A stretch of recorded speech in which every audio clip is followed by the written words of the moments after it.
a whio e toltaha i o toa i o tau lotonga. Whatapueni pia moe hau o tonga ka koe ni a whio tamatu i tupo wono, kuina naspau u pia moe whare o haa mohe o fō. O ku ate whatapumawahe e whiawhini ki he eikparemia ko i a tonga, Honorable Samuela Pōhiwa, ka maa ai hau eik me mipa ko ia o e kapneti, ai au tau kau whataha i he whiawhini. Whatapumawahe heni ki he eik minista ka koe tokon paremia, o whamalmalua e pot ngā oe tak mamata ko ia a tonga. Pea pehe whoki ai whakatapu ki he reigning Miss Heilala, Ophelia Kawa. Pea moe whatapumawahe ki he Miss Fiji, o tau kau whataha i he whiawhini, ko Hali Ganga. Kai pehe whoki ki he kauwhewhine, e toko hongo fulmanima, ai au nau weipa ke kalauni Heilala o e wafe taha walo. Kai ata moa pea moe whinmatuani, ke au maa hoku ukau ngā ue i he whiawhini, se au Slavaka, ke ma tatake au te proklama ko ia o e whiawhini. O ka hiripe ai whauhaa koe ni, te tau hoko atu ki halotu, pea ka hilia e kore heni ki he taha o e kau whawhatongia ko ia o e takmamata, ke ne whahoko ai rea taritari. Pea tau tok hoko atu ki he toenga koe tau proklama i he whiawhini, o awai pe ki he whakakalauni ko ia o e Whinemui, o kuna ikuna ai Miss Heilala wafe taha walu. Kei te whaloloa ka tungua ke kore he ki a Stafford Aho, pea mei he komiti ko ia Tonga Tourist Association. Ke ne kātake o lava mai o kamata e tau proklama ko ia e whiawhini, a ki halotu ki mua pa tau tok hoko atu. Malo.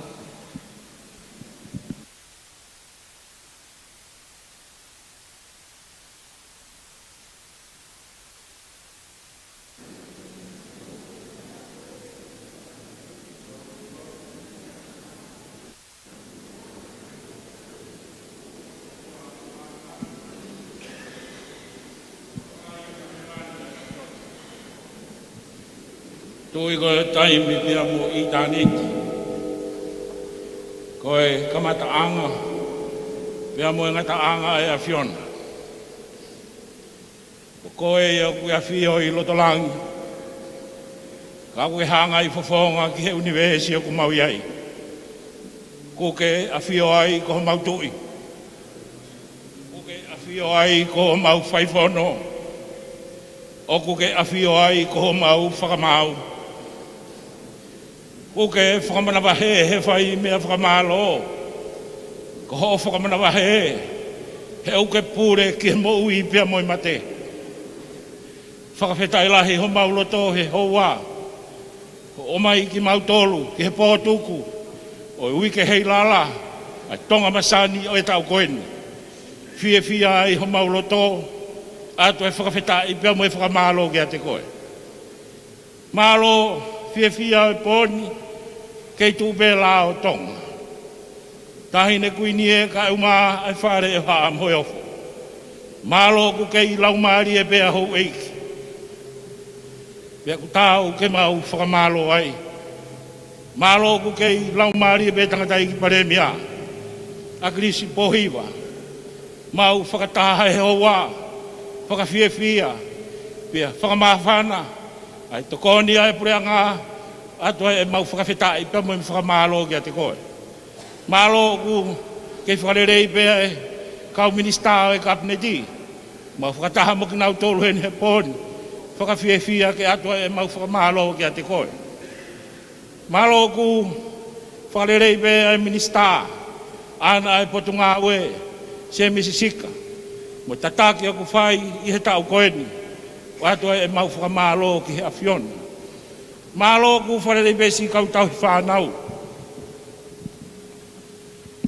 Mou kau mai he pōni, koe pōpou, ko lango, ki he mai moa he tau koeni. Kai ho mou kau mai, whewhe ala e pōni. Atu e mau whakawhetai, pia mo mau whakamalo ki a te koe. Fia e pōni ko he kau Whinemui. Nau tū karikari e lolotonga e wike. Mei he wikeni o au he pōtuko e pōni. Ko ai e fia lahi. Kai ko mea si. E nau kau mai he pōni, ko e pōpō ai pē ke mā i moa, ai Tonga Masani hoi tau koeni. Pea, ngana pē mo e tauni. Pea ko tui hono, whakahingoa, he tangata iki minista, ka mā komiti, ai tau mua e tau koeni, ko e Masani, ko tui ko e kakatoi ai lerei hono katoa pē. Pea fia ai ho mauloto, ato e whakawhetai, pea mo e whakamalo ka te koe. Ege ko mau hangatu. Poi ke tau ngā au e pē mua mea Fiona.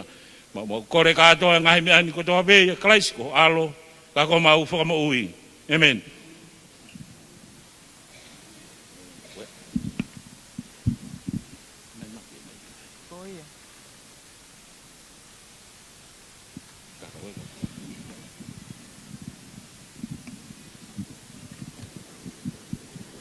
Whamaloa ke lot lelei na e tataki o kamata ke tau programa ko e whiawhini.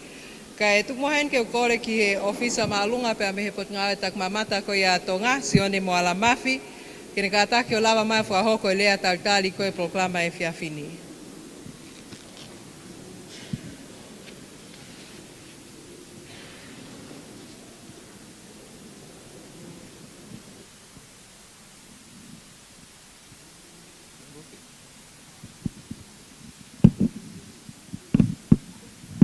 Oi mo kainga ko tui tau kau ngā whakawhitai ko toa pē a whia lau maare mao neo nio tau hao ngā he pōni.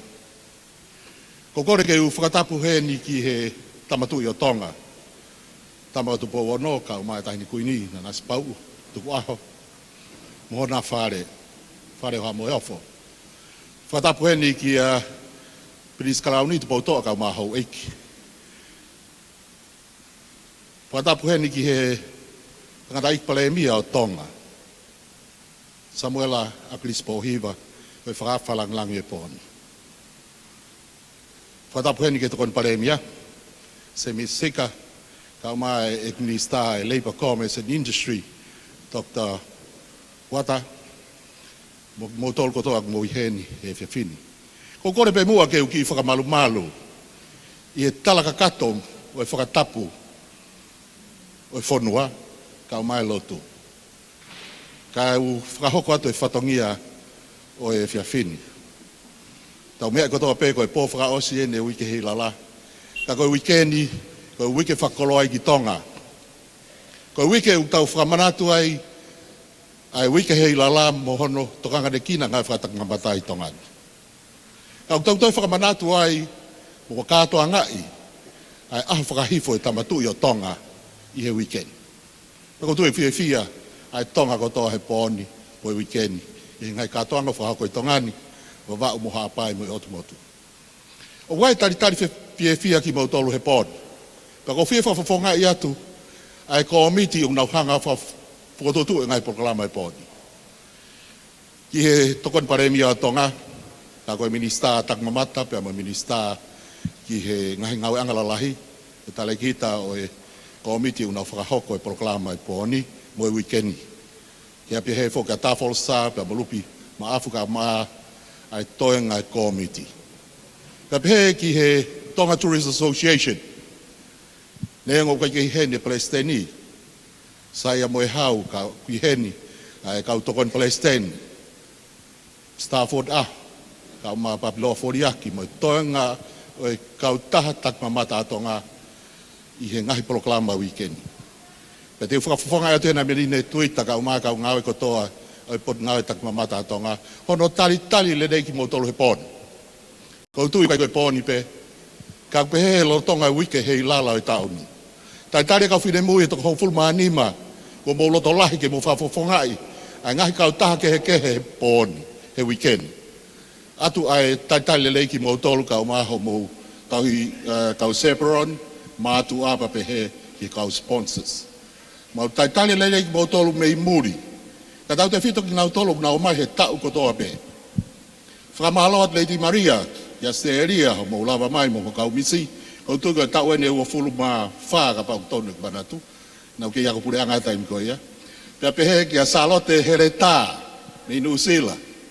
Se ini kau fusi, mo ki nau tolu mei Amerika mo i heni he pōni, Californian, Pia pehe foki ki Iuta, pia mo St. Bruno. Mau tali le lei mo to he pon. Ofa mai, o kai ke whakao si yen, mo toi mea mai pe mo he tau ka hau. E kai ke mo ngata pe o mo kau ke mi Heilala, o mo tau kau ke ngahi whaiva, fi au hi taolonga e lorai whanau, pia pehe foko mo toi kau ke ngahi floor shop. Ko ik me kai nga o mo tali le lei ki mo tolu he poni, kau sponsors, ka ko tu e to whakao atu, he MC e poni, ka pehe o tau kai nga Tonga o mo i heni. Special welcome to our friends, relatives, and visitors who are here with us, who came all from afar to join us this week, and especially tonight. We trust that you will enjoy the night and the rest of the evening. Pekak nau tolu mo mea mai he ngalu ea, o live stream, letio mo TV, mau talamonu mo mau popoak fiat mei tongani, ia ki mo tolu koto ai muri mo fetu utaki mai, o mo mea mai he TV he whiwhi. Pehe ki Brisbane, Wellington, Auckland, o nau tolu na o fetu utaki mai, o mo mea mai. Te kai ki toi whakaloloa, ladies and gentlemen, without further ado, let's enjoy the evening. Malo pito, tua whata.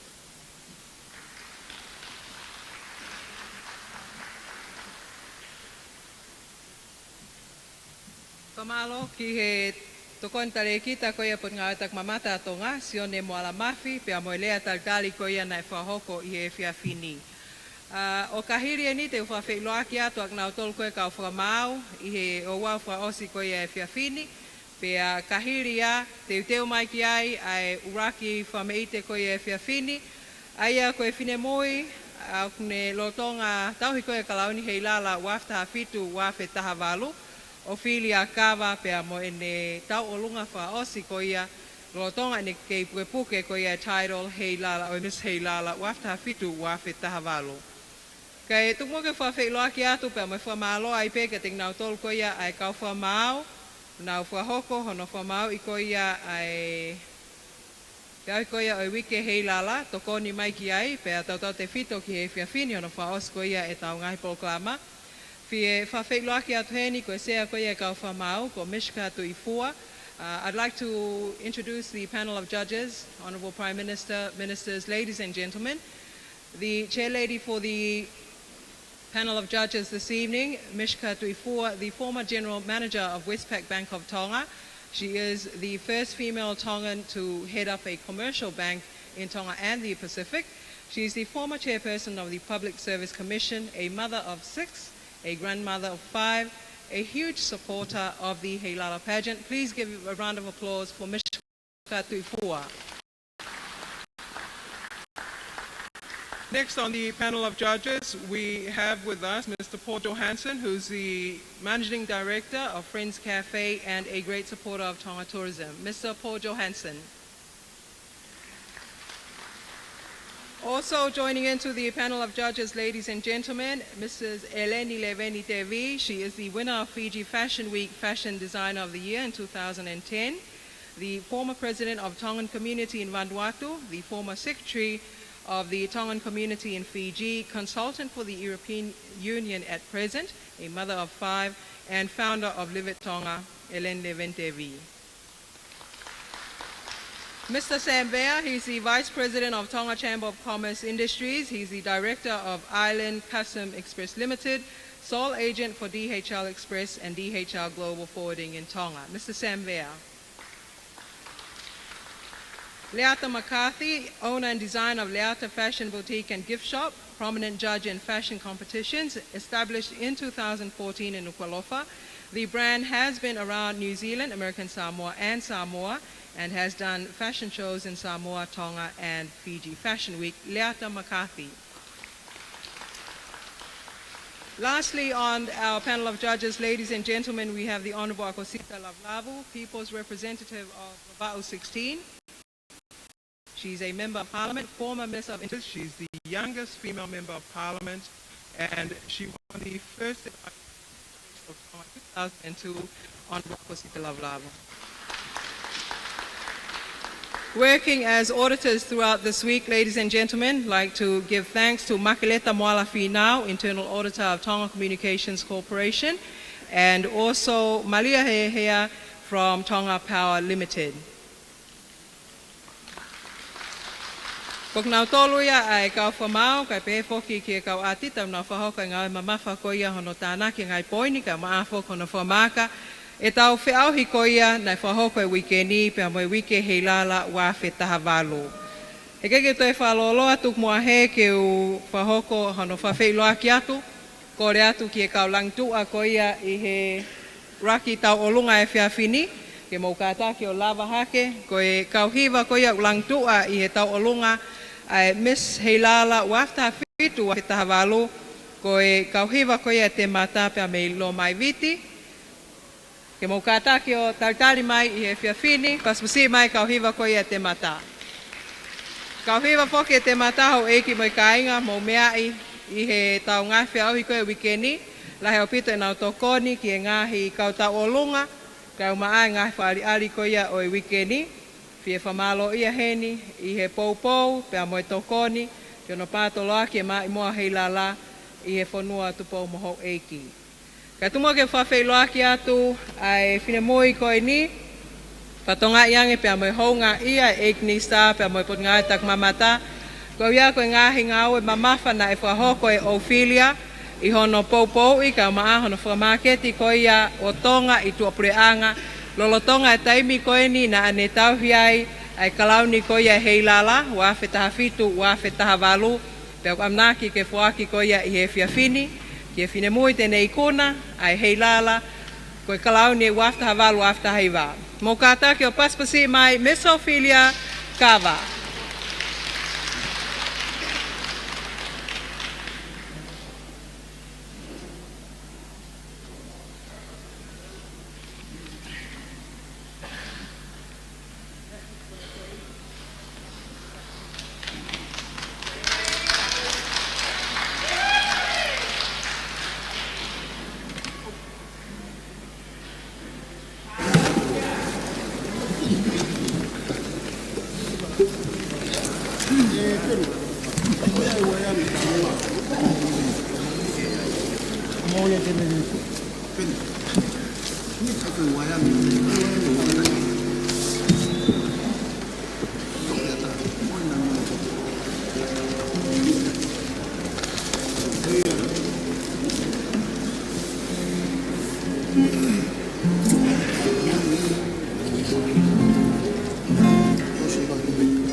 This one.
Hoik mo kaya nga to e paspasi mai ko e Miss Heilala wafeta fitu wafeta havaluya Ophelia Kava kai pe foki ki he kaulang tu a ko e kauhiva te mataya pe a meilo mai viti i he fiafini pe a moi raki fame ite.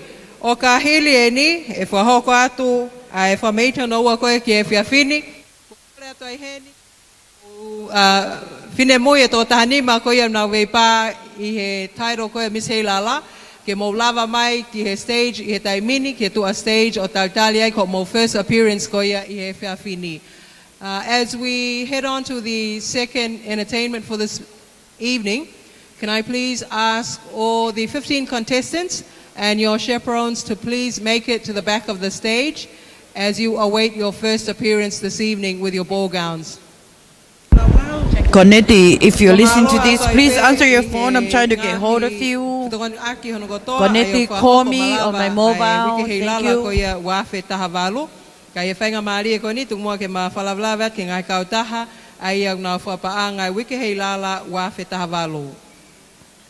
Ta whamaro benga nau tolu, nau toko ni mai ke whakalakato ai programa ko ia o e tau ni, ta whamaro ke kau elite sponsorship, pe nau toko ni mai a ke tola e tahamano. Whamaro ke Fiji Airways, TCC,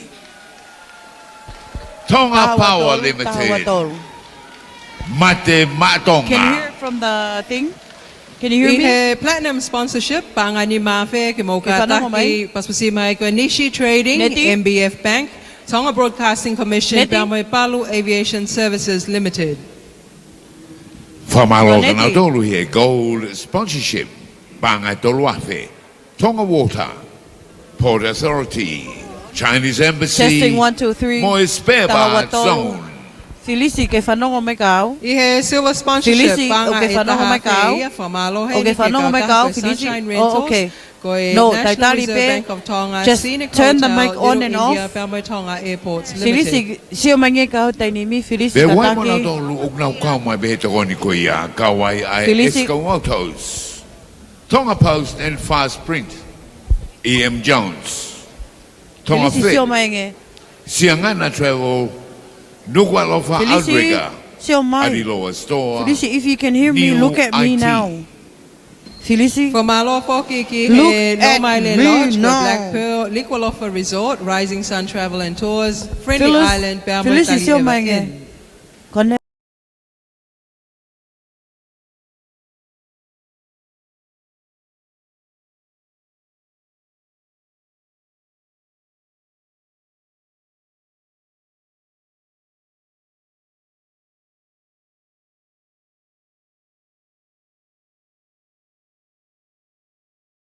Paula ki he Tonga Running over, Broadcasting okay. Commission. I'm gonna lead this. Tolu, pe e whakamalo ko ia ki live stream o ta wahewahe mo mamani. Hello world. O ko heni, a Tonga Broadcasting Commission forward to ia YouTube, pe e waka Paula Moimoi Latu, forward to ia hene account ko ia Facebook. Alwa tuhaton ren me Tonga, me Nuku'alofa. Wanoa ta walu, Tonga Masani, ai Heilala Festival, me he holo whamanatu kuta. Malo pito koaneti pia tupe mo ke o whamalmalo a taipe hengai tala whatapu koe kua whakpea me ngaloean ka tamo a pia moe hawani kai hoko atu ai o wau koia pia me holo whamanatu koia o kunsalo te aia kono whama opo eni o e hiriwhaki kalauni koia o e kauwhine mui pia me he wike Heilala Miss Heilala wanoa taha walu wanoa taha hiva.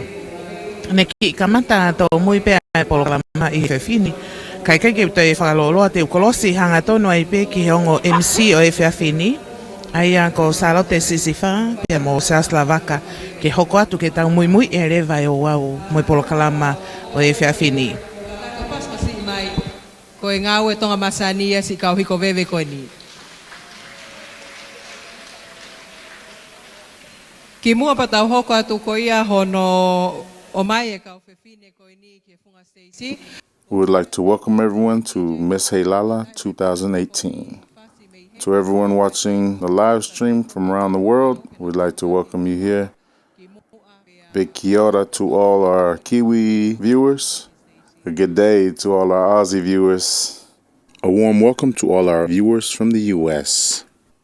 This broadcast is brought to you by Livestream Tonga. You can find them on their Facebook page, Livestream Tonga. So drop by, give them a like, thumbs up.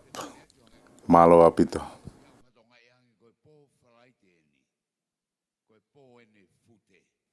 Ta whamalo heni o kui heni he pōni e bar service koe mei tali ewa ba. Mō kata ka paspasi una i loto heni pōni. Ka pau koe whia mao pa ke me ati ai. O ku i heni ba moe Robian. Kona o tokoni mo kina tolu ia he pōni. Pea pea poki ki he tau DJ koe pa tau ngai whasi mei mui. O kuna osi mau kato ai ki tau hanga hoko hoko atu. Ai pōni koe ia. Pa mga hi whakawhiwhia ke tau tokoni kai. Kau be me whaka tohanga e. Tonga naki whukona kai tokoni a whaka uri ki awe koi ki api. Take it away DJ. Malolawa.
As we await the first appearance of the contestants this evening, I'd like to call upon a special item this evening, which will be performed by Lupe Funaki. Ladies and gentlemen, please put your hands together. Let's welcome Lupe Funaki.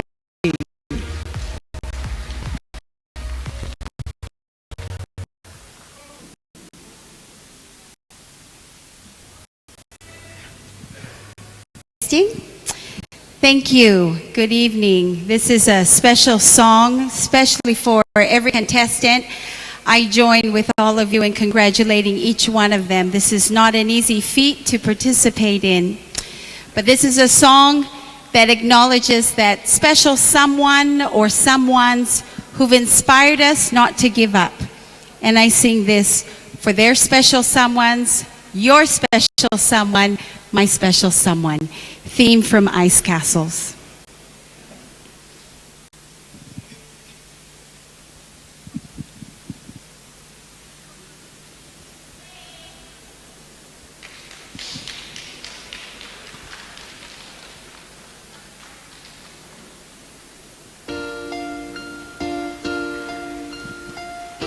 And if your special someone's here, please feel free to join us on the dance floor.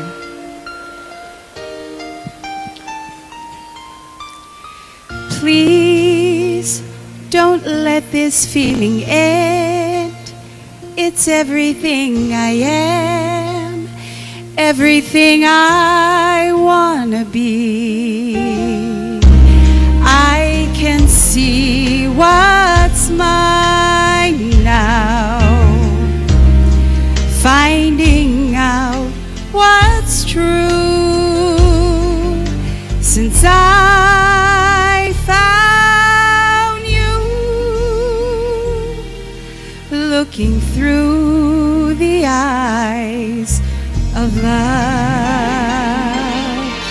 Now I can take my time, I can see my life as it comes up shining now, reaching out to touch you. I can feel so much since I found you, looking through the eyes of love. And now I do believe that even in the storm we'll find some light, knowing you're beside me, I'm alright.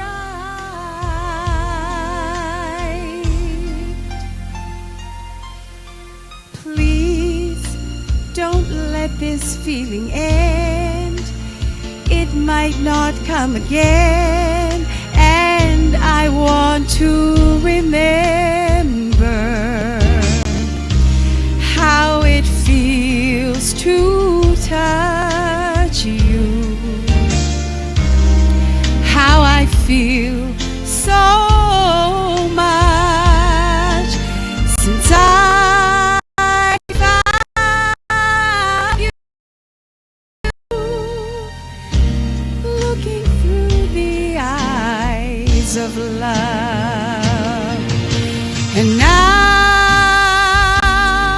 I do believe that even in the storm we'll find some light, knowing you're beside me, I'm alright.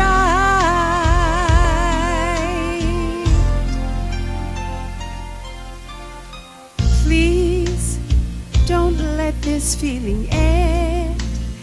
It might not come again, and I want to remember how it feels to touch you, how I feel so much since I found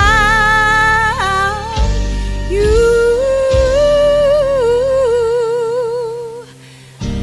looking through the eyes of love.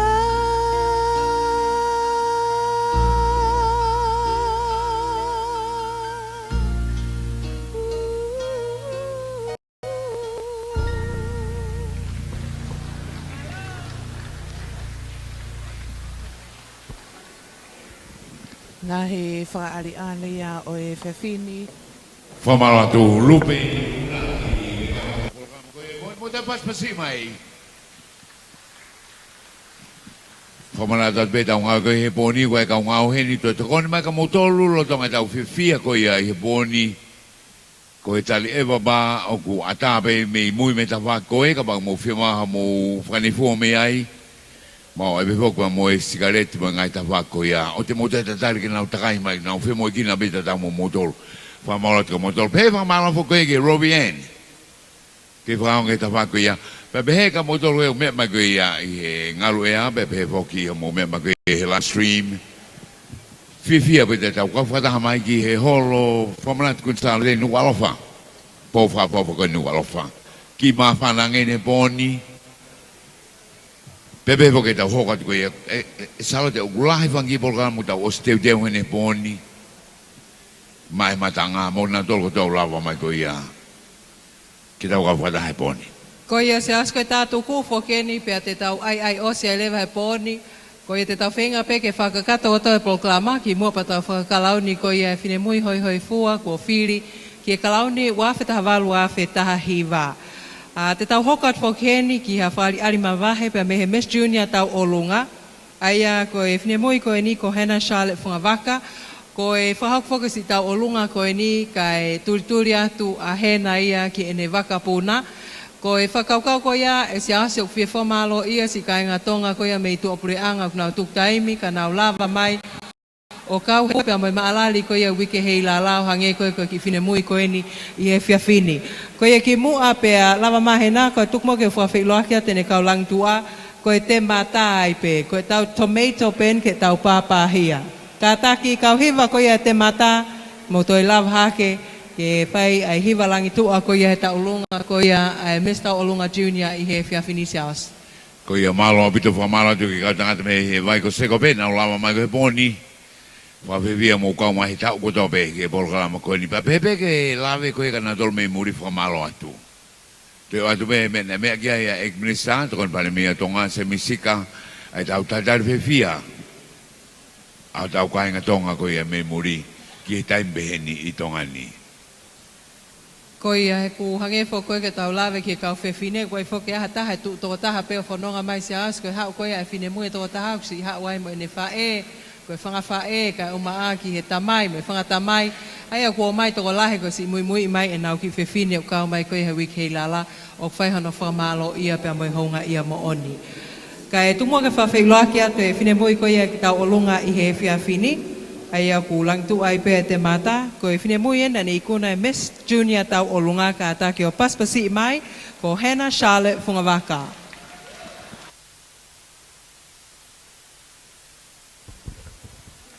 Whali ani make he koe au e whewhini, ko Hannah Charlotte Waka, aia ko e Whinemoi eni pe ko e ki i tahineni na anei kuna a e whiauhi tau olunga. Pea ko e kaulang tu a tatau pe i he whiawhi ko ia, ko kinau tolo pe ia, o kunau whaari ari atu no taleni ti he whewhini, whaataha ki ai, pea moi whaari ari ai ki i Whinemoi ko e ni i he whewhini. Kau whake eni e ngahi polo kalama, o kune poupoua mo ne tāke kina mai ngahi whamiri ke nau whakamaunga mai ki ai i he whewhini. Hange pe koia ko polo kalama o e hoa e whiawhi o e ahoni, o ko paupe whoki ke tuku atu ai ngahi whakame i te pia mai ngahi whaari ari koia o e whewhini. Pea i he taim tatau pe whoki, o kui ai pe whoki ai whepopo. E whepaupo waki, ko e uhi pe whoki, ko e langa whanua, pea moe ngahi polo kalama ko e ni ko whakahoko i he tokoni e ki pare mia, kai umai pot ngau e o tak mamata. Tau whanangoa ko toa pe ngahi aho ko tau si toa me ai, ai vei pā ko ia e kau Whinemoi, ka nau loto lahi, ke nau whatake e whatongia mamafa, amanaki ke whakamau i whakaosia i he whewhini. Ka tau whanonga i ke langi tau olunga i ki taahine na ni ikuna, ai te auhi tau olunga ko ia ai longa i whanau i ki.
tolotonga pe ko ia ai whakaali ai ki I whenemui koe na ane kuna ai Mr. Olunga koe lo ngai whanau. Whawhiawhia mahino a hono whakaparea ko lawe atu ko Olive Manlala, Mario Josefo Manlala, pehe ke a Supa Moto Apoaka, ko nihi pe ia o ki nau tolo, nau poke whanua I o tau ki whanuani, nau lawa atu koe pou mo teke ai whakame ite, ka koe whakalelu ia I he hoa whiawhini mo I tātonga maalari ko ia ai au tatari ai tonga hono kotoa pe ki whanongoa I he whiawhini.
Paspasi mai ko Hannah Charlotte Pungavaka ko Mr. Olunga Junior ia pe mani kau lang tu a ko kau hiwa te mata.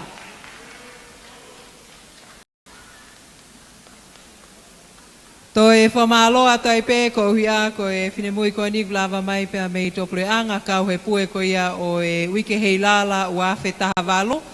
Pe I he lau maari e tatau whamalo ia ka inga tonga ko toa pei topule anga. Aiok mau lava mai ki tongani o tau kau whakataha I he wiki Heilala wa whetaha walu. Ka tungo ke whalawlawa atoi pe ai ngahi whakari mawahe ko ia e whiawhini. Ki mua pe a lava mai e kau whinimui ki he pe a mo nau ngahi hoa mo ball gowns ko ia I he whiawhini. I he taimini, tungo ke u kore ke whunga Stacey ai kau whakari ko e Malani Entertainment. Ko mau maria pe mau kātake o lava hake ki e whunga Stacey. We will continue on with the entertainments this evening, so once we head into the calling of the contestants on stage, we'll dig right in and right up to announcing of the prizes. Ladies and gentlemen, our next number for this evening is a number from the Malani Entertainment Group. Please put your hands together. Let's welcome them on stage, Malani Entertainment.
Moto pas mai Mali Entertainment.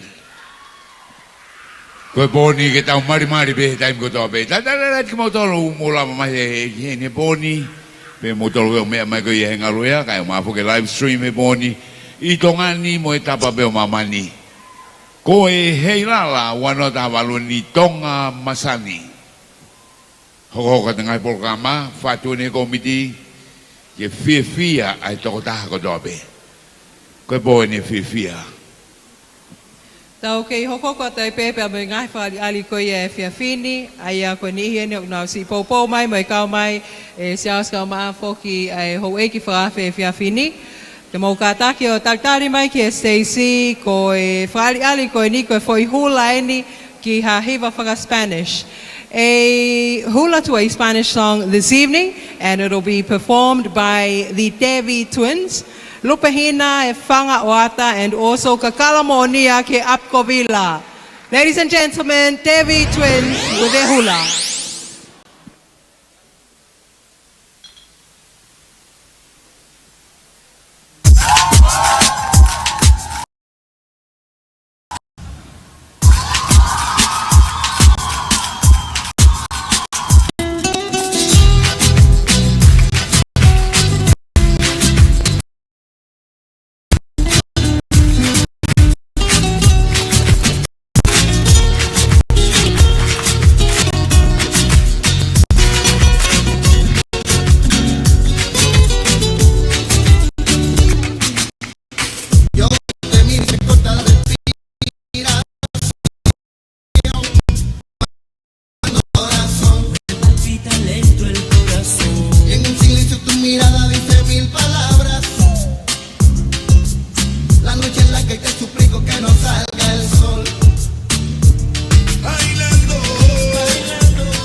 Feito o famanato pensalo te pai ai fo ari i he taimini ai ko yung ki mahanga ko ka pe ni ai whakarelelo pe moe hanganaki ko ia ki he o mama fa e pe fini ai au hange pe ko mo mea I ko e taha whakene ngahi ngā oe whaingata au pito ko no whoaki o e kalauni ko ia ki he kauwhine mui. Happiness belongeth. Lupehina e whanga o ata pe mo kakala mooni ki api ko vila. Hoko mo MC ko e ni ka salo te sispa. Pula! Paspasibay ko lang inuno e panganite pe amoy fireboy dance.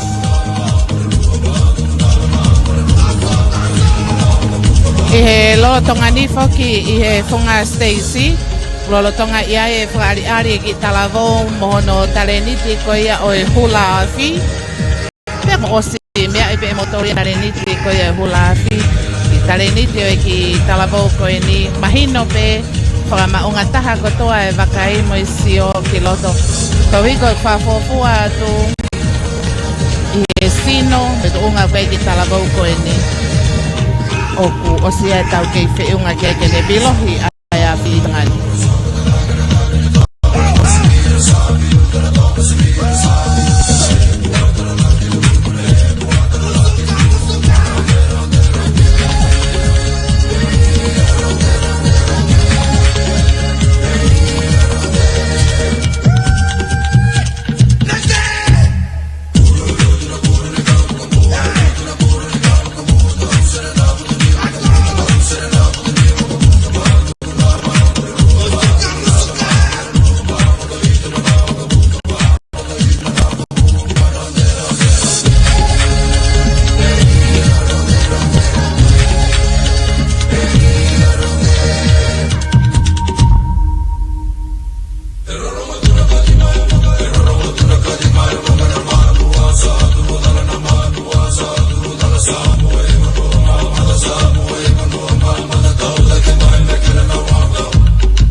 Paspasibay lang inunu e parang TV five dance. Ahen na ure ako imano atu happiness belong you. Tataboy mo moto na happiness belong you tonight. Whamaloat ke ngahi whaari koe ka whataha mai koe pōpō e mai moa koe a wike Heilala wāwhi taha walu. Ka e teo mai ka whine mui koe aia e taki mai whokeni e he Miss Heilala. Miss Ophelia Kava, pe a ke hoko mai ai pe ka uwhi whine ka o maho nau ka o chaperone I e whiawhini I e taim tatau ko kole ke DJ ke tokoni mai I hono wingaki koeni ka uwhi whine ka o maho nau ka o chaperone I e whiawhini. Hau eki pe a mai kainga tau tautari I he whiawhini ko e Miss Heilala, wāwhetaha whitu, wāwhetaha walu, Miss Ophelia Kirikiti Kava, ka pe foki kono chaperone, pe kono escort, ko Mr. Obe Jr. Samate.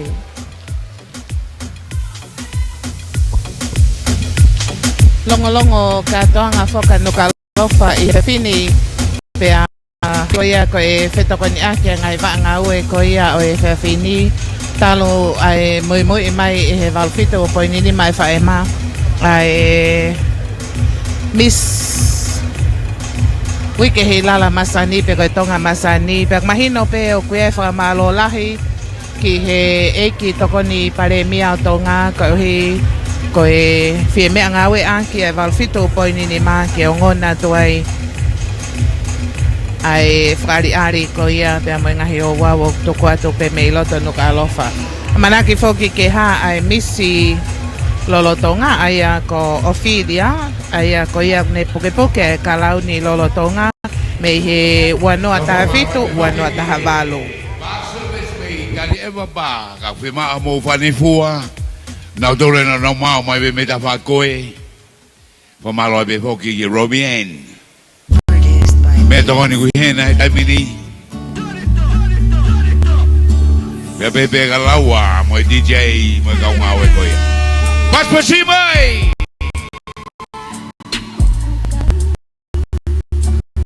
Ladies and gentlemen, the reigning Miss Heilala and her escort, Miss Ophelia and Mr. Onyas, parents for Kava, Samuela Kava and Habiruloto and Eweki, Niwa for Homa Ewa and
lolotonga ni ko e finemui ak ni lolotonga poke kalau ni i he taimini Miss Ophelia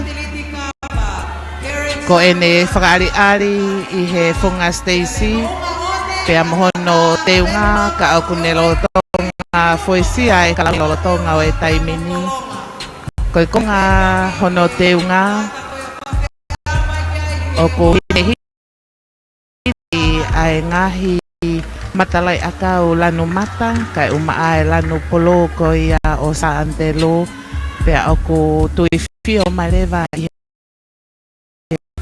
ai ngahi matalai akau o ku kawai e tau kaute ka ko ngahi kaute mai no pe ne lanu kulokula ka ku Nuku'alofa mai i hono whakaweri ki hono teunga whakari ari o e whiawhini pe me he holo whamanato punsalo te ko ngahi momeniti whangalonga taa Pageant kia tek mahino pe ko e nau whakaari ka mahino e to'o e kalau ni o whoaki i he whiawhini Miss Ewa Masani wanoa tahwalu whawhea mai Sosefo a matolola i o mo'ui fo o tai fote ua tolu e ni o mo'ui fo o tai fote kone o mātua ko Latu mua nai se tai fote mei futu eua mei futu eua ki he holo whamanato o kunsalo te ko nesi e ni tō tahai tu tau whia mau tahai tonga ni aimini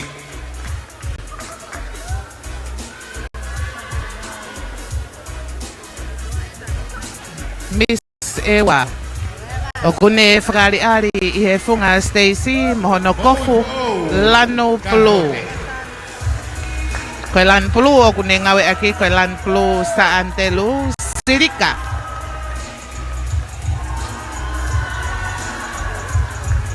whakakawei pe hono kofu Nuku'alofa pe su lanu siriva siweri o kune whakari ke tawhaaki whakahahake pene ta'alo mai ke tawhaaki whakahihi fo whai ene whakaapa-apa mo ne whakahaha hono teunga wai hao palparema mo ui tala ki ono whawheao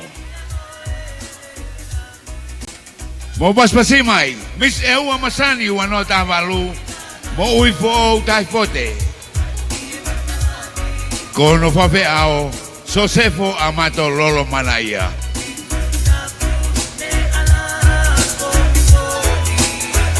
Kataki ke tau pasusi mai ko Miss Brilliant Star, Miss Naomi Fotofili, ta wataha pe amon whawheao ko wate tofi. Miss Brilliant Star, ladies and gentlemen, Miss Naomi Fili, age 21, with her escort for this evening, Mr. Wate Tofi. Ko e o matua ko ia Naomi Fotofili, ko Wilingatoni Fotofili, Movika Ras Fotofili, ya mei lapaha, maufanga, niwa fo'o, ne yafu wava'u, malapo, pea, loto, kolovai, pea mo talafo'o. Her current occupation, she's a student at the Auckland University of Technology, studying a Bachelor of Social Science. Ladies and gentlemen, Miss Naomi Fotofili, Miss Brilliant Star 2018, with her escort, Mr. Wate Tufi. Kohono te unga I whunga Stacy, lanu plupe o Santelu, me hono halanga pe huvanga whatapuki o lunga ukawei ngingi la sikuini. Pe mi aileva kilalo ki hono alfiva e see through. Miss Tui Fashion, Cecilia Williamu, Tauang Fulmahiwa, kono whawheao ko risiate tupo wata. Ko ki whewhineni, ko reo mātoa ko paseto Williamu, Mosina ese ula kitea Williamu, Samoa. Me tui Romana, Sila Pelua, Hala manga ono, Moi otu kinekina. Talo palava, Tui Fashion. Kone ngā we koe whawhawhonga ia, ki Virgin Australia, Moi Jetstar Airline, I Okalani, New Zealand. Miss Tui Fashion, kono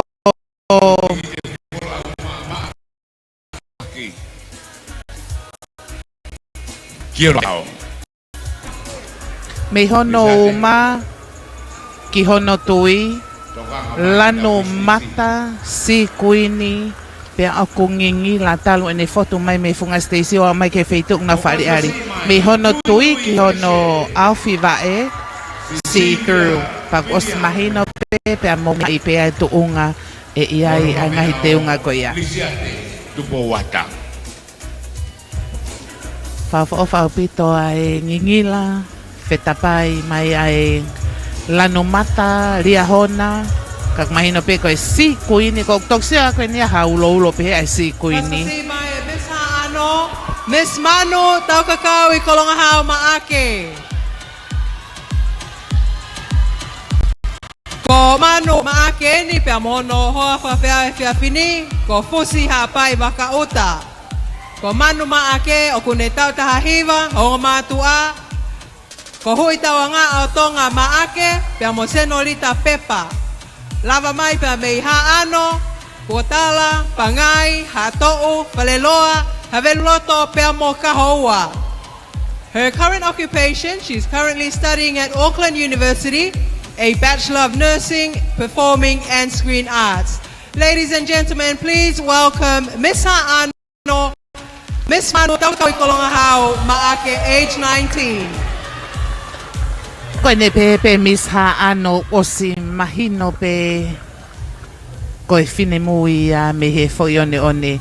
Ko no teunga ne whakafotunga maea ki ai teunga uri, pe mahino pe me hono konga loto ki olunga o kukawei, ka kohono si kuini o ku si kuini lanu uri pe mongingila.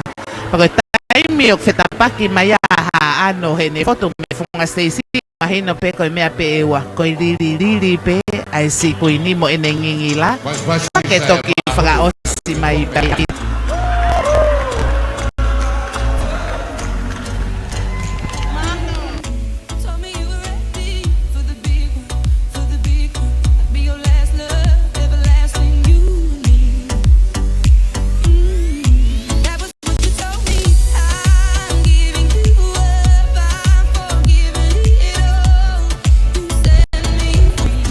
Peko ene si tu a manatu ko Nuku'alofa ni kuafe pe ai kofu mi he tu a mi hoto tu a pe ki mui ki hoto tui ai whetapaki o ingingila pe mei he tui rewa ki lalo ko whakawhi mai ai e tupenu sa tini uri uri Miss ha ano.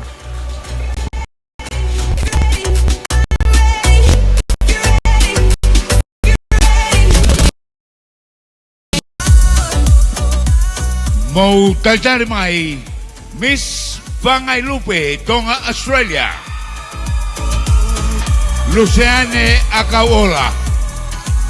Kono tau anima, kono whawhe ao, ko Mike Paulivati.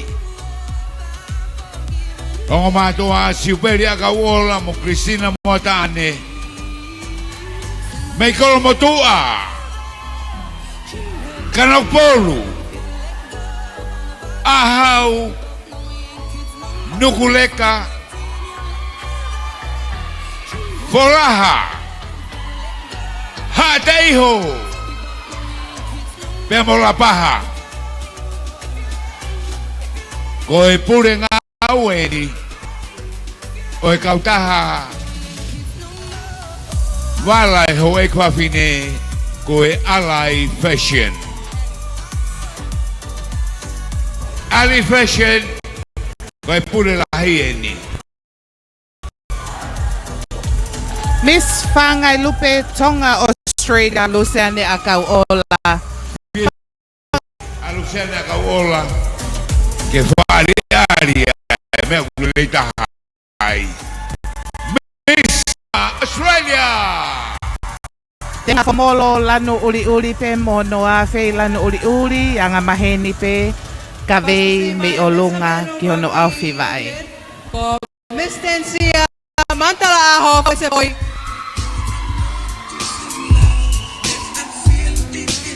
Ko Miss Tensia Mantala aho se poi tau taha hiva kono hoa i e whiawhini whawhi au mai ko Penny Lausii.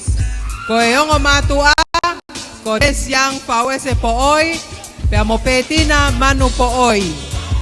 Ko e lava mai e whine mui ko ni pia mei whala leo a ano kolopo o longo longo pia mo have lot. Her current occupation Grandma Osenko and part-time student of the Tonga Institute of Higher Education studying IT. Ladies and gentlemen, Miss Havelo Rugby, Miss Tensia Mantala Aho Fawesepo'oi, 19 years of age. Miss Havelo Rugby, Tensia Fawesepo'oi. Kapag mo mea mai peke kai ko ia o e tahine ni kono te unga kawei lanu pinki te vai o Stacy ko e fasi pa was mo os mea i mai pe ene whakaari ari mai fia ko e ngā wei a Miss Havelo Rugby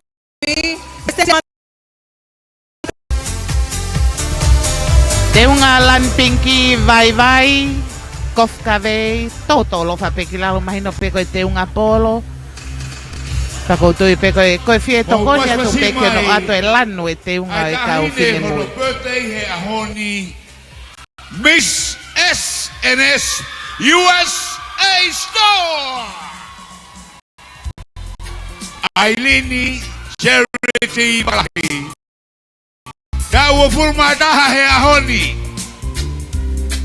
Whawhea mai sosaia wakalahi Ko reo mātua ako suriasi mo e malini wakalahi. Sienelere mai, me tui loka mana, me hufanga lupe, me haumare eia, maka ko Pauline, mo e paini toa. Happy birthday, Miss SS USA Store. Vai fatongi e taimini SNS USA Store ki hoko ka te whenga ka whakau kai ako i Idaho Koia na tapiano ko be hiwa ke ka tamane po. Hoko si ano tauataha ihe ahoni mataha pekiai. Happy birthday anayang. Kamu kaila may be mo tayo mini. Happy birthday. Doato. Kauia he makakoloa ai Tonga ai te ausi ai tau ofolo mataha ka koe fine mui koe ni Miss SNS Toa alini wakalahi.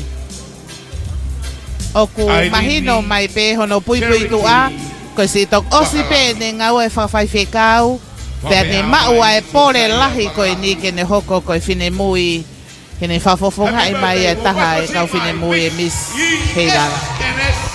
USA Store. Than to have a world party on the day you came to be. Happy birthday to you. Happy birthday to you. Happy birthday. Happy birthday to you. Happy birthday. Kataki tau tatari ke funga seisi e whiawhiri koe Miss Lady Maria, Tonga, Australia. Miss Mele Loto Mo'ua se taita tūkia. Kai pepoki ke tō taha whawhea mai ka te ia ko Mr. Tuai Latu. Ko Mele Loto Mo'ua se taita tūkia ta ua noa. O mātua ko Suria tūkia pia mo sina kai foto tūkia. O kolomotua pia mo pangai hapai. O lotonga whawhatongia a Mele Loto Mo'ua se taita tūkia. I Heneru's Pharmacy ko ia i Nuku'alofa. Mo kataki o paswasi mai Miss Lady Maria Tonga Australia, Mele Loto Mo'ua se taita tūkia.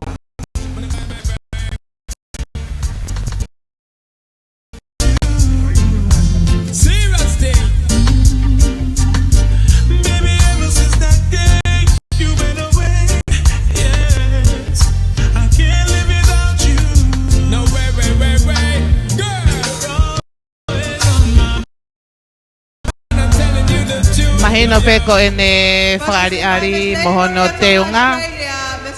Tonga Australia, teunga kawei kula wa ope ki ano awa e toto lofa.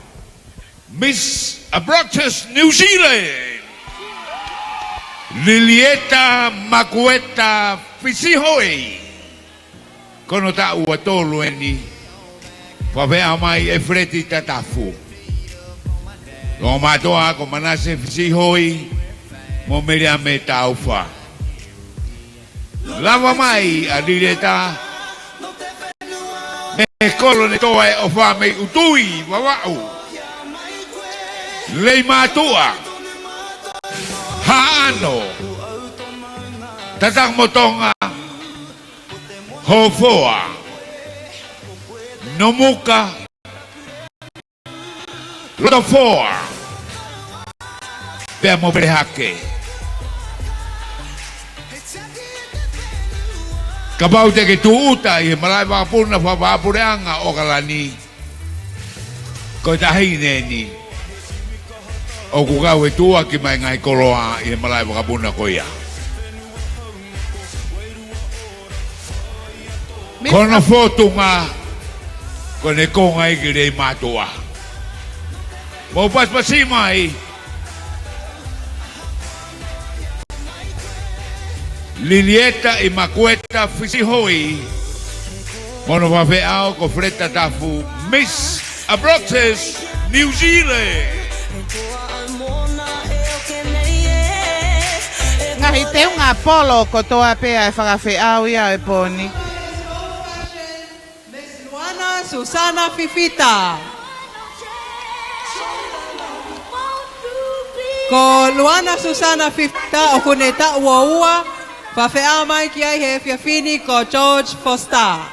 Ongo matua ko Kalis Fifita mo Katarina Tonga. Ko e lama mai tō taha koe ni mei he whala o ata mei kolowai. Pua ko whanonga tala noa ha wakatolo, pea mei whauta au pea mei ha tafu. Her current occupation, she's working in their family business in New Zealand at 3112 Barbers, doing accountancy and administrative work. Ladies and gentlemen, please welcome Miss Luana Susana Fifita.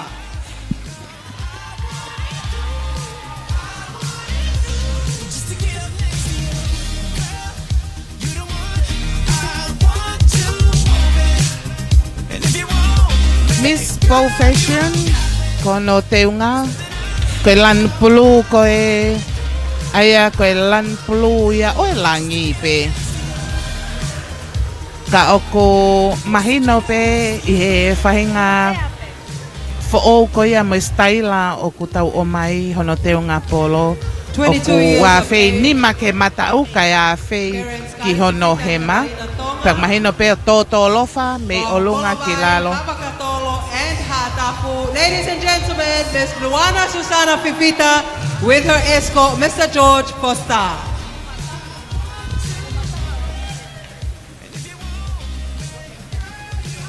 Fika taha-taha. Mau talitar mai Miss Villa Isadora. Melelupe Vete. Kono ta'u wa whaheni. Whawhea mai e siare Stephen Vete. O matoa ko semi varake a Vete. Pea mo pepetua kaptoa pea usafi. Mai he funga whanua. Siare Heilala. Sia ko weiongo me kotu. Tongo reka maka hoko walu. Ongo hangana. Homa te tefa. Vai ko kana moi kolo ngatata. The world is under attack at this very moment.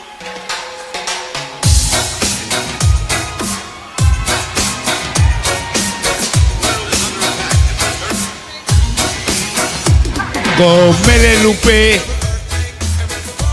o lo tonga ko University California lo tonga ko ke sanisi favorit kare pe mo economica kahine me funga fonua mo fetu ko to be au ke kolonga tata mo paspasi mai Melelupe Vete Miss Villa Isadora. Ne maopea e poupoa e matanga he kono teunga, ne teunga ni makakato o ao Tonga no teunga polo, lanu siriva pe moi koula. Tonga Tourism, Miss Anne Ofa Polo.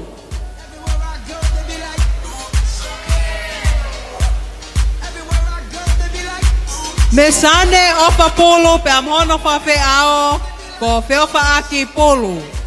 Ko e ta ua eni o ane, o matua ko Viliami polo, mo lesieri, tariva kaola polo, me hihifo tonga leleka, punga ultolo, muitoa, punga bafa, le matu avavau, pea mo hapai katoa, hapai masani. Her current occupation, she's currently working at the Tonga Development Bank. Ladies and gentlemen, Miss Tonga Tourism, Miss Anne Ofapolo.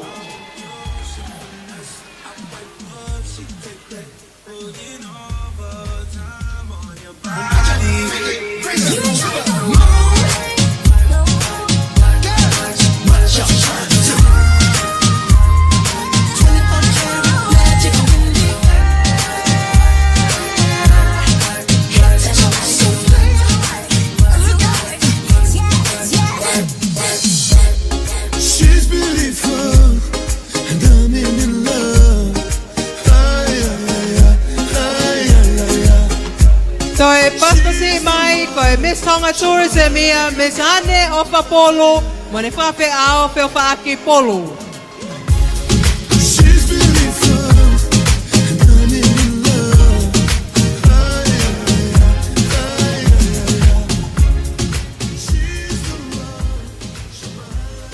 Tawa mai ke figa tatolu. Mau tadari mai Miss Langakari o e vai ko punaha. Miss Primrose Markamu. Kono ta uao no eni. O matoa ko Solomone Monola Markamu. Ko Primrose. Ko tahine ia me maka ko freunga. Sila pelua. Pua ko whanongo tala noa. Funga whaite. Pea moe esi koka powono.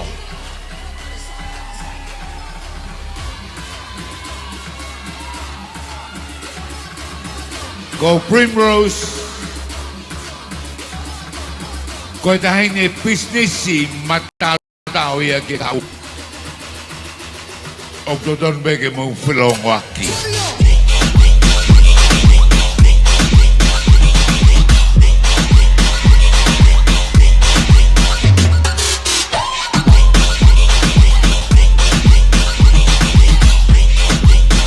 Me maka ko fere unga. Me sila pelua. Me pua ko whanongotano a. Funga whai te mo esi koka powono. Whawhea mai ma te alona mataere.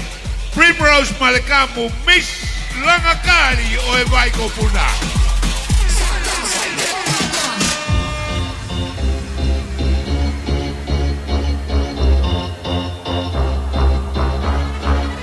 Katake o paspasi mai Miss Proxys Tonga New Zealand, Miss Caroline Lokatui Punganitao.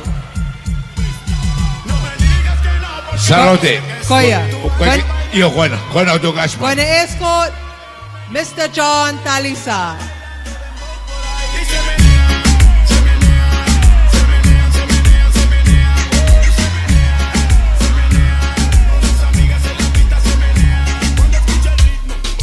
Koe ongo matua koia a Caroline loko tui funganitao ta uatolu eni. Ongo matua ko e seta loko tui funganitao mo pea wafi funganitao. Koe lava mai a Caroline pea mei he kolonga tata. Funga matahiva, kario pau pea moe funga o folanga. Kirikiri te fua, funga whaua pea moe hala tuktonga. Vai ko latai, hostea pea moe fanga ko fe holoto. Koe whine mui koe ni o ne lotonga a ko lao kai pehe foki ki he arts i he university koia o Okalani. Paspasi mai Mr. Proxys Tonga New Zealand e seta loko tui punganitao pea mo pea wafi pungan John Talisa kono hoa.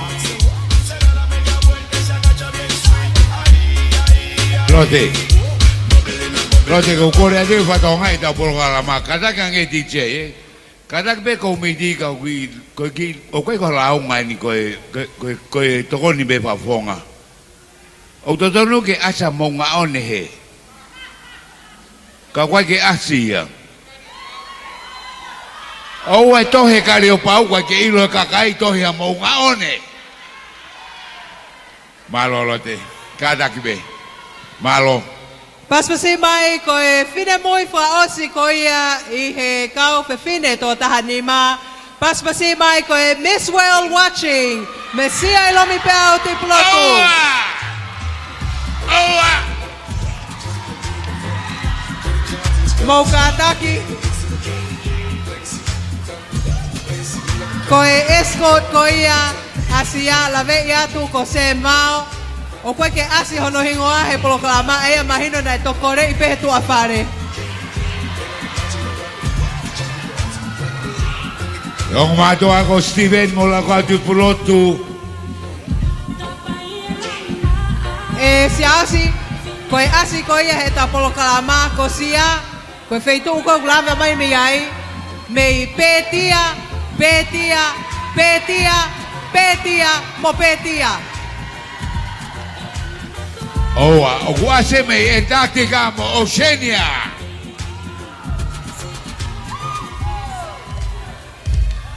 Miss Well Watching.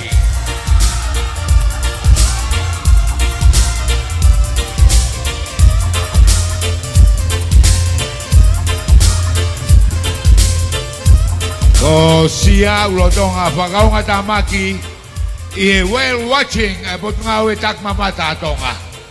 Paspasi mai ko sia ia ilom pea tu piloto pea mhono whawhea he pea whini Mr. Sam Mao. Ko sia na e whasi ko mea escort pe he iai.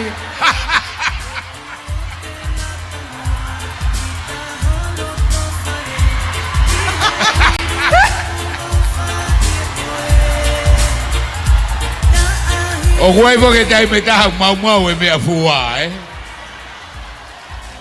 Pe ka pau e toi Moimoi ta mafua ai o kai ilo po ka ha me hoko. Visual watching mo pas masimai. Messi ai lo mi pe au te plotu ia. Lote. Patonga yang foki o ku fai hana whamau i e kau ni Paul, pe koe Paul gaan ko ia e kau whewhine e tō tahanima koe ni he whiawhini, ai ne nau lava mai mo nau ngahi hoa. Ko kore heni ke DJ ke ka taki o tai mai whaiwhasi, ka te lava ko toa mai ai e kau whewhine, e taki mai pēni e he Miss Heilala lolo tonga, Miss Ophelia kawa, ka maha whoka no hoa, pia mo hokoko ko toa mai ai pē kau whewhine mo mo ngahi hoa, o whahoko ai i whari ari tō taha pēwhunga Stacey, lava mai pē ki mua, pa mou whoki atu, ki mua pa hokoka te tau proklama he whiawhini. DJ ka taki o tā mai whasi, Miss Ophelia kawa, ka taki pa mohoa, taki i mai e ka whine mui, and do one round of a catwalk at the front before you all return for our next program. Koe alote, ka tanga Moimoi e pe proklama DJ. Nau mau ka toko ki mui, ta i mai happy birthday again. Toko naha tau dolu, ta ua taha e ahoni. Ka tau toki hiwa e pehe, lo te pake taki mai pepu ke mga. I he ospe a koe mui ko he teu teu atu koe ki ai. Tā ka taki tu wake whasi, just this one here.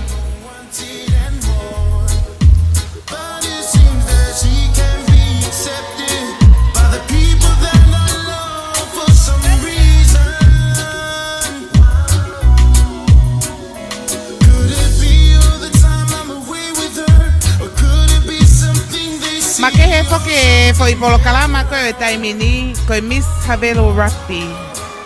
Katak Miss SNS toa Irene Bakalahi kono ta ua fulu mataha o ku whakamanatua ia i he ahoni. Pea o ku koange whainga maari e ke whakafofongai pea mo whakawhewhia ia i he whiawhini. Ko uhinga pe ko e loto lahi mai loto whiunga o i he whine mui ko e ni o hongosia mo whakamanatua no makamaile i he ahoni. Ko e tau mahu inga ia. Kak mahino ko e whakafotunga e kau whine mui i he whiawhini o kuna o whetagoni aki pena o whepoupo aki. Mahino o kuna o whakahaha na o ngahi tareni ti. Kag mahu inga he au sia he ki pine mui ko ni hono ta o fulu mataha. Ophelia ka mai ka mai ka whewhine tō tahanima, vei pā ko ia ke kalauni Heilala wafe taha walu pe mo nau ngahi hoa.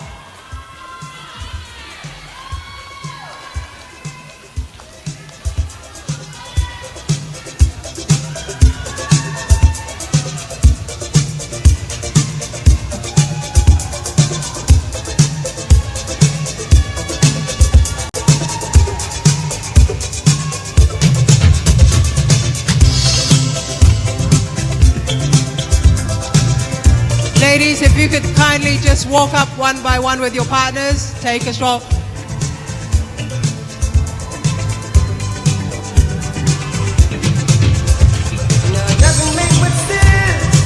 Vilo takai whakaose kau whine mui teu ke unuhi me ai.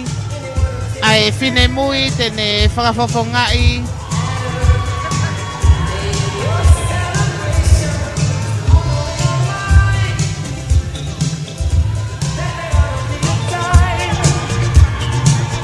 Koe nau vilo ko ia ke me atu ai eki paremia o Tonga.